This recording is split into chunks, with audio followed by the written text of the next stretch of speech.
All right, today, how do we manage chronic pain naturally? Michael Johnson, Pristine Acupuncture and Wellness, and I want to talk to you a little bit about severe pain. So, severe pain that you've been dealing with for a long time, and you've gone through all the steps you're supposed to go through. You still have the pain, you can't have surgery, you don't want to have surgery. So, what do? Well, first, you probably have a diagnosis, which is fine. But after that, if you don't want to go through surgery, then there's supplements you can take, which we can talk about, and then there's also therapies you can look at, which we can talk about. So supplements, anti-inflammatories is what you're going to want to look at. Anything that is anti-inflammatory. One of the biggest ones is turmeric and curcumin. So curcumin they extract from the turmeric, and it is very beneficial in a lot of studies for chronic inflammation. So it's not a pain reliever like Tylenol where it's going to dampen your pain, but it is going to decrease inflammation over the long haul. So you can get curcumin, turmeric, but you don't want to take the turmeric as food because it would take a whole lot of turmeric to get the amount that you would need, and you would end up with stomach issues before you actually got the amount that you needed to be able to feel better. So that's one option. Another option is that you can treat it with, heat or ice. This is a big debate, because most Western medicine is going to say ice every time, no matter what, and most Chinese medicine is going to say heat every time, no matter what.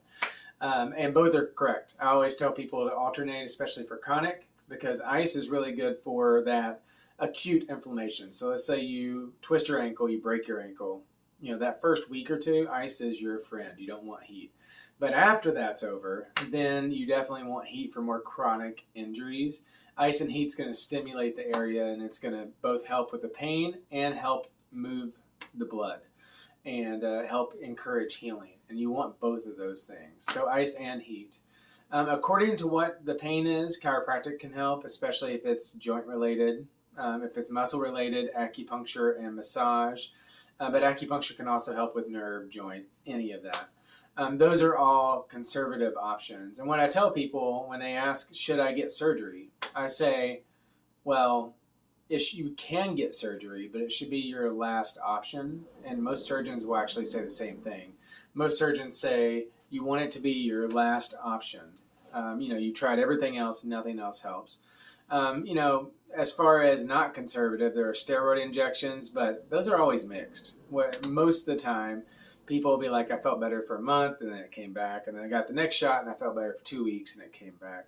So I tend towards the curcumin and acupuncture, massage, chiropractic, heat and ice, that sort of stuff.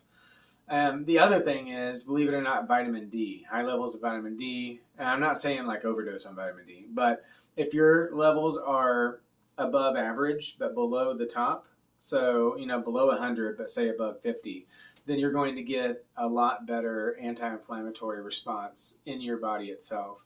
So that would be one of the biggest things as well as vitamin D. Not as big of a deal down south, but is a big deal. If you're in the Northwest, Alaska, anywhere north, much bigger deal. So those are some natural ways that you can manage chronic pain. If you'd like to hear more, keep listening in. We'll keep doing videos. Michael Johnson, Pristine Acupuncture and Wellness.